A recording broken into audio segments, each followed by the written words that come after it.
Well, hello. Welcome to the Creative Juggle Joy podcast. I'm your host. My name is Delores, and today I'm going to be talking about creating simple passive income streams as an older creative.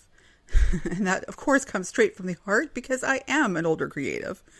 So whether you're just getting started or you're looking for new ways to sustain your creative life, I'm here to share ideas that have worked for me and could work for you too. So let's dive in. Now, before we explore strategies, I want to say this. Setbacks and challenges are normal in any creative journey.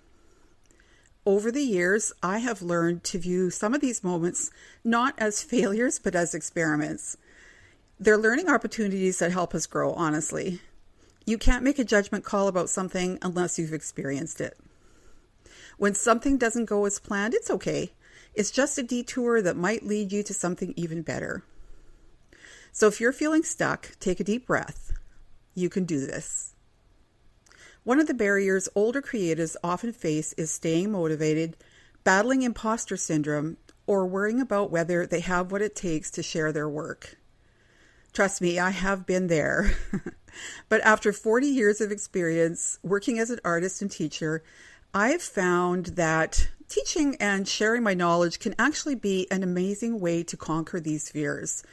You wouldn't have wanted to see me the first time I recorded something, for example. Let's talk about why teaching and selling your knowledge can be one of the most fulfilling and reliable passive income streams. I know it's not for everyone, but I want to talk about it just a little bit. So a fantastic way to create this passive income, and I have this coming in all the time, is by packaging what I already know into a sellable format like digital downloads. Think about templates or process videos, ebooks, or how-tos that align with your expertise. A good example would be digital illustrators like me. I can sell brushes, I can sell textures, all kinds of design packs. You could create guides or courses about mastering a specific tool or technique. I have several of my students who are doing this right now. Not only is this scalable, but you can also get the satisfaction of helping others on their own creative paths. In my case, I've had students reach out to thank me for guiding them to sell their art online. And it's not about me doing it for them. They're putting in the work. I just give them the confidence. This feedback is really heartwarming, and it reminds me really why I share what I know. If you're passionate about a topic, consider teaching an online course. The platforms I use are Teachable and Skillshare, and between the two of them, I can make a pretty decent living just with my courses. Skillshare is where I started, and it helped me to create a really wide audience of people interested. You can start simple. You don't have to I personally don't have a big production studio.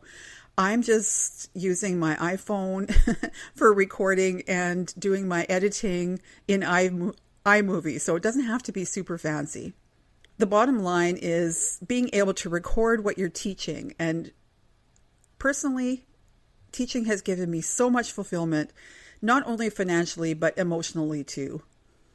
Sharing your craft and watching others grow is deeply rewarding. And there is an added upside. You don't have to create a new course every time.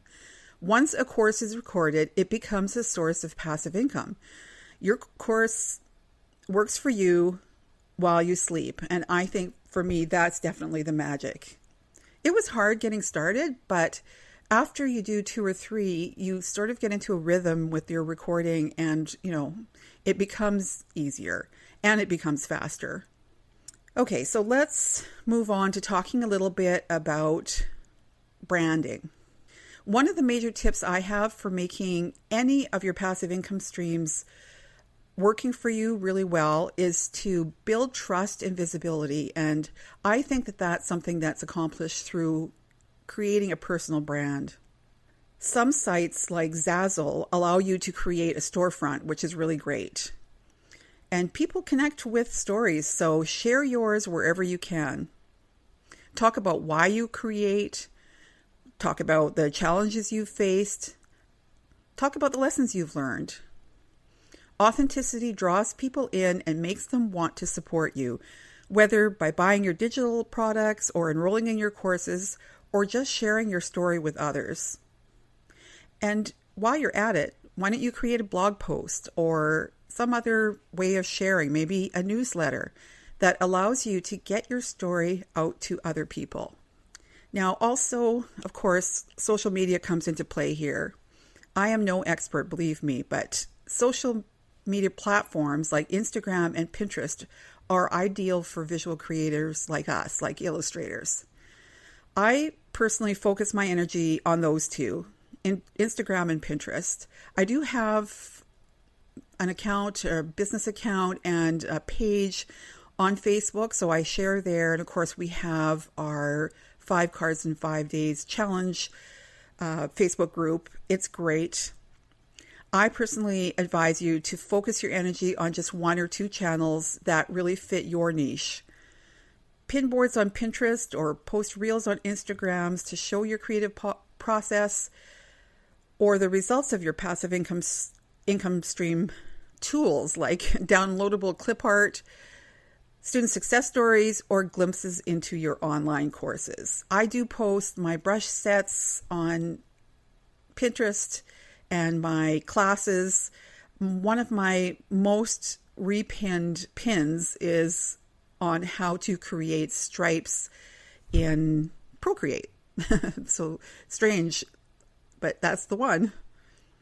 Now, here's another tip. I think that it's great to share content that is also shareable.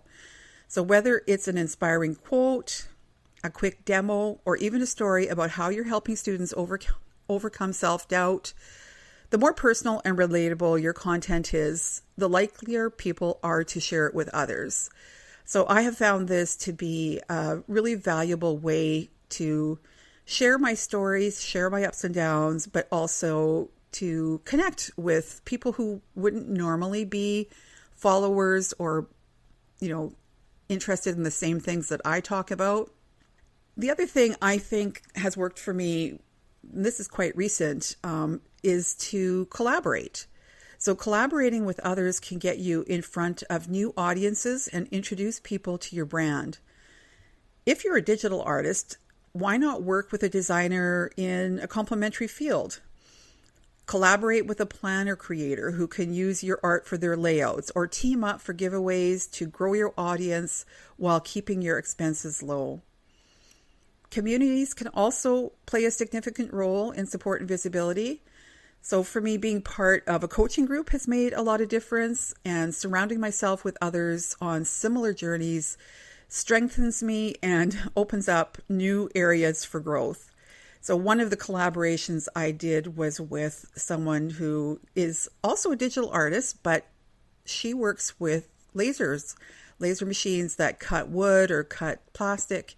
And I've collaborated with her twice, and both times it has driven people to my site and my school. So it can be quite a great way to just sort of expand the kind of customer that you are normally dealing with. And this can totally work with things other than schools and other than teaching. This can work with products too. So keep that in mind. Okay, so if there's one message I'd like you to take away from today, it's this. Start where you are. These passive income streams don't have to be perfect, and they don't need to all launch at once. I definitely did not launch everything at the same time. I've got so many different things going on, but some of them, I started 10 years ago or 15 years ago. So just start with that one thing first. Teach something that you know, sell your resources, share your story, share anything that you create, get involved, follow up, respond.